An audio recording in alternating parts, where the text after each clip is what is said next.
Le caractère rend la confiance possible et la confiance rend le leadership possible.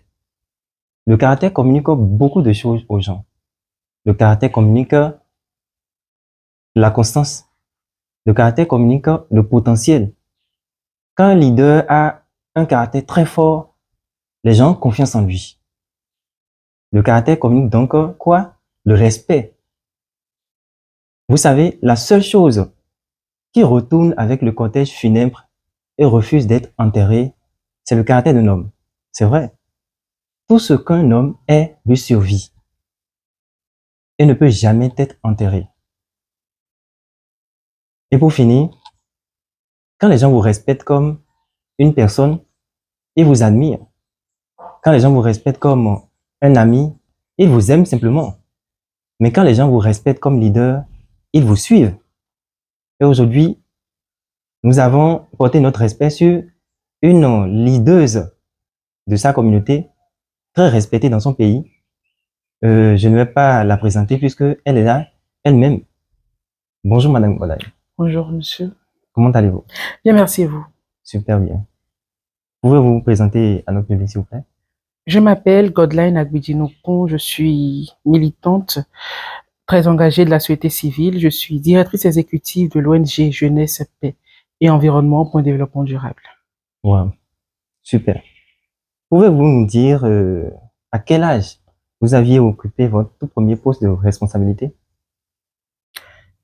Si on doit parler du tout premier poste de responsabilité, on remontera en 2015, où je devenais pour la première fois responsable d'amphithéâtre à l'École nationale d'administration de magistrature, pour finir par occuper le plus haut poste en matière de militantisme estudiantin, et ce, pour une première fois dans l'histoire, devenir présidente de la Fédération nationale des étudiants du Bénin à 21 ans. Wow, à 21 ans en plus. Oui. Vous étiez encore très jeune. Oui. C'était pas une lourde charge pour vous? Lourde charge, oui, mais lorsque vous êtes habité par beaucoup de convictions, Oui. c'est beaucoup plus facile à gérer. Wow, super.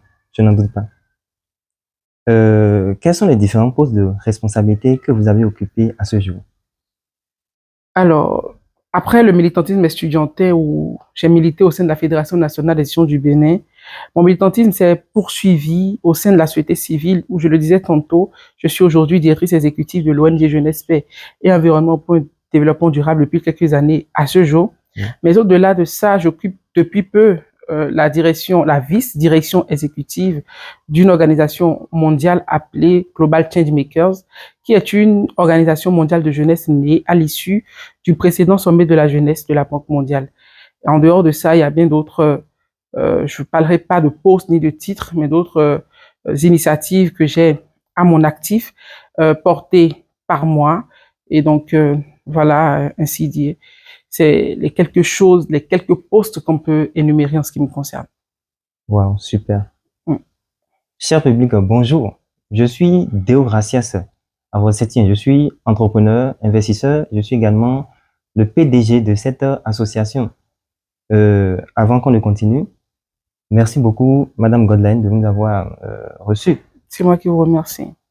Ok. Pouvez-vous nous dire ce qui vous a motivé pour votre candidature au poste présidente honoraire FNEB 2018-2019? Alors, la motivation première, c'était déjà de porter les causes de ma communauté, de ma communauté estudiantine. C'était aussi de cette volonté d'apporter un plus, d'apporter son grain de touche. C'est aussi de participer à l'édification de ma génération. Et au-delà de tout, j'ai su que dans l'histoire de la FNEB, il n'y avait auparavant eu aucune femme qui avait pu présider cette organisation qui existait depuis 1990. Mais au-delà même de la FNEB, parlant du militantisme estudiantin, aucune femme n'a pu présider une fêtière des étudiants. Donc, animée par, je ne dirais pas par cette frustration, mais animée par cette volonté de mieux faire les choses, je me suis dit, OK, j'ai envie de relever ce défi. C'est comme ça que je suis entrée dans l'histoire de mon pays en devenant, en 2018, comme vous l'avez notifié tantôt, première femme présidente de la Fédération nationale des étudiants du Bénin. Et je profite pour dire que c'est d'ailleurs ce qui va me révéler au grand public, parce que c'est à partir de ce moment que les journaux ont commencé par s'intéresser à ma personne, commencé par titrer première femme présidente, l'espoir de la gente féminine, ainsi de suite, ainsi de suite. Et là, vous vous rendez compte que vous êtes en train d'accomplir quelque chose et il y a une petite satisfaction morale qui naît en soi. Voilà. Super. Pouvez-vous me parler de votre ONG, s'il vous plaît? Alors, l'ONG Jeunesse, Paix et Environnement pour le développement durable, comme ça s'entend, est une organisation de la société civile à but non lucratif qui met la jeunesse au cœur du développement. Et à travers la jeunesse, nous pensons que on peut penser l'avenir de ce pays, puisque la jeunesse en elle-même n'est rien d'autre que l'avenir d'un pays. Et l'autre chose également, c'est que nous sommes dans un pays, à l'instar de plusieurs autres pays de l'Afrique, qui a une population majoritairement jeune. Les statistiques révèlent que 60% de notre population a moins de 25 ans et que l'ensemble de la jeunesse représente 70% de notre population. C'est magnifique. Ouais. Quelles sont les différentes compétences que vous avez? Ouf, compétences. Compétences. Alors, je dirais que je sais travailler en équipe. Ça, c'est quelque chose que j'ai appris à faire parce que lorsque vous évoluez dans le milieu dans lequel je me suis forgé, forcément que vous êtes appelé à travailler en équipe. Et moi, je suis de ceux qui pensent que il n'y a pas de gloire personnelle. À partir de ce moment, ce que je peux faire seul, je pense qu'on peut le faire 10 000 fois plus, en mieux. Donc, je priorise l'équipe par rapport à l'individu. Donc, ça fait vraiment partie des choses que je porte le plus et que j'incarne vraiment le plus. Et pour la petite histoire, le nom qu'a porté ma liste quand j'allais aux élections de la FNEM en 2018 s'appelait Ensemble. Ensemble? Oui. Magnifique. Ok. Avez-vous des entreprises?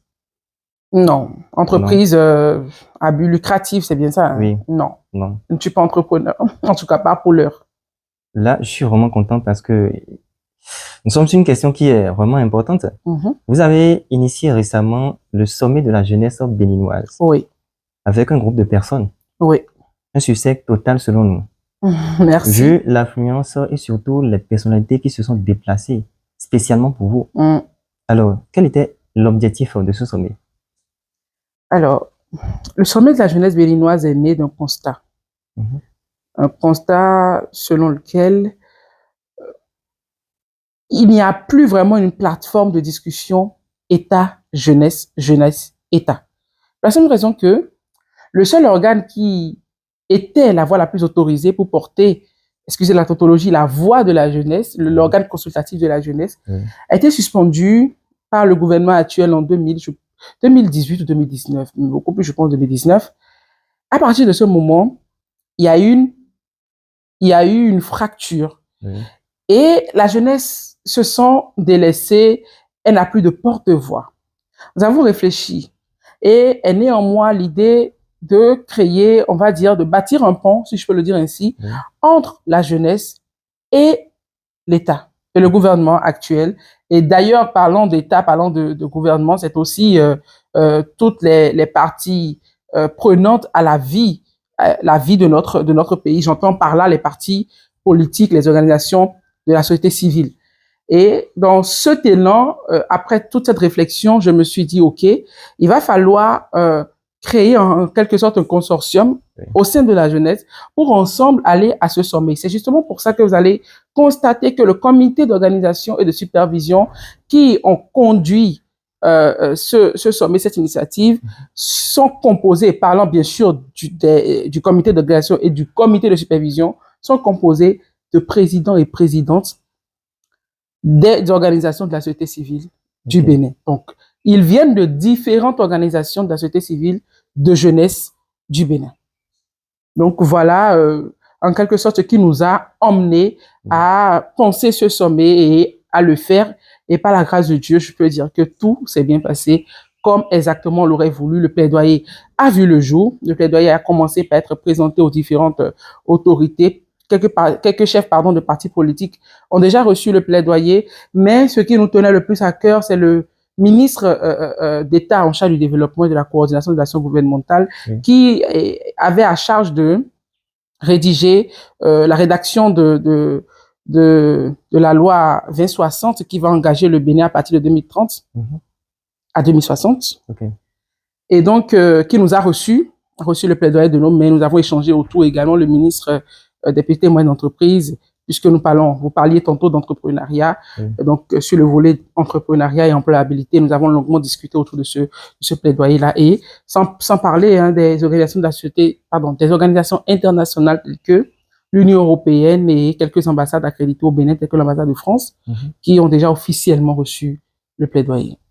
Wow. Ouais. Vous étiez l'initiatrice? Oui, je suis l'initiatrice de ce sommet, mais il ne me revient pas de réclamer la paternité ou, si vous voulez, la maternité de ce sommet, puisque ce sommet, sa réussite, on doit cette réussite-là à plusieurs jeunes béninois, au-delà des comités d'organisation et de supervision. Je vous l'ai dit tantôt, félicitations, parce que ce n'est pas donné à n'importe qui. Merci beaucoup. Avez-vous des mentors? Non, je n'en ai pas. Aucun mentor? Aucun. Je n'en ai pas. Je n'en ai jamais eu. Oui. Tout ce que j'ai, je le dis et je le dis avec beaucoup de fierté. Tout ce que j'ai, c'est une magnifique équipe. Super. Ouais. Avez-vous reçu des prix de l'État? Pas de l'État, mais plutôt, dernièrement, j'ai reçu un prix du GRAL. Le GRAL, c'est le grand rassemblement des leaders qui s'est tenu à Zalaï Hotel, où ils ont voulu me distinguer en tant que meilleur leader communautaire, et j'ai reçu ce prix avec on parle de ce prix, n'est-ce pas? Absolument, on parle de ce prix. On parle de ce prix que j'ai reçu, comme je le disais, non comme une reconnaissance du travail que j'abats, mais comme un appel à faire bien plus et beaucoup plus. Super. Beaucoup diront que votre succès ou votre parcours est dû à la chance, bien à des relations. Mais le cercle pense que c'est plutôt dû à votre discipline, la vision et surtout le rêve qui vous anime. Est-ce vrai? Absolument, c'est vrai. C'est une vision animée, je vais dire, par beaucoup de conviction. La chance n'a pas sa place lorsque vous apprenez à établir une ligne directive, une ligne éditoriale pour votre carrière, pour votre parcours.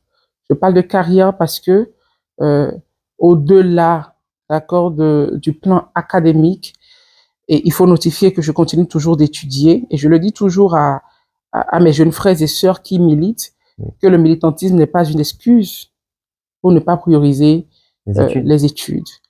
Et donc, je suis au bon milieu des deux vies, une vie d'étudiante, parce que je continue d'étudier, et une vie de militante, et j'arrive quand même à trouver le juste milieu entre ces deux occupations, et à ne pas laisser l'un prendre le dessus sur l'autre.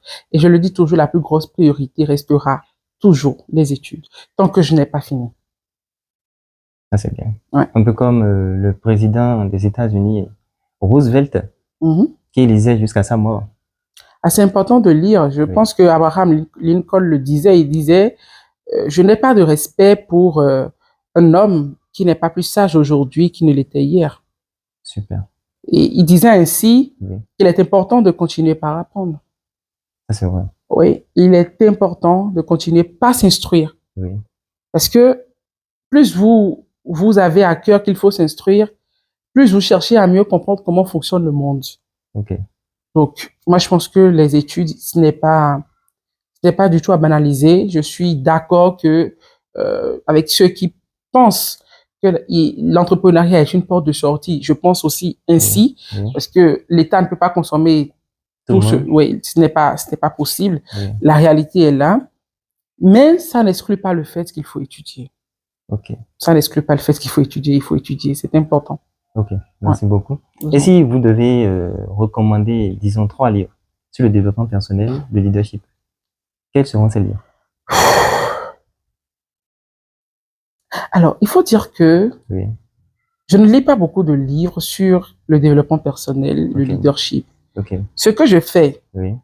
et les livres que je lis sont Oui. beaucoup plus des livres écrits par de grandes personnalités Ok. qui ont un parcours, un chemin de vie. Mhm. Au lieu de lire des livres écrits par des personnes qui donnent des conseils, je Ok. préfère lire l'autobiographie Oui. de quelqu'un qui a pu faire quelque chose. Et- Et de là, je tire plein d'enseignements. Ok. Le premier livre que je peux conseiller, Oui. c'est un livre de Ségolène Royal. Mhm. Ça s'est intitulé Les coulisses d'une défaite. Ok. Ségolène Royal, dans ce livre, pour ceux qui ne savent pas qui est Ségolène Royal, compagne de François Hollande, Oui. avec qui je pense qu'elle a 4 enfants, Mhm. ancienne candidate aux élections présidentielles de la France. Elle a raté une élection présidentielle, on va dire, un peu de justesse. Oui. Et c'est suite à ça qu'elle a écrit Les coulisses d'une défaite. Ce livre, je le lisais, je pense, en 2017 Ok. ou 2018, Ok. pour la première fois. Et dites-vous que je l'ai lu à quelques mois de mes élections à la tête de la FNEB. Ok. Ce livre m'a été offert par mon papa. Ok. Dans ce livre, Ségolène Royal retrace les raisons pour lesquelles elle a échoué. Ok. Quels ont été les facteurs qui n'ont pas facilité son succès. Ok. C'est pour ça qu'elle a intitulé Les coulisses d'une défaite. En lisant ce Ok. livre, Oui. vous apprenez en tant que militante Oui. les erreurs qu'il ne faut pas faire. Ok. Donc, vous comprenez pourquoi je dis je préfère lire ce genre de livre Ok. qui relatent des expériences de vie. Ok.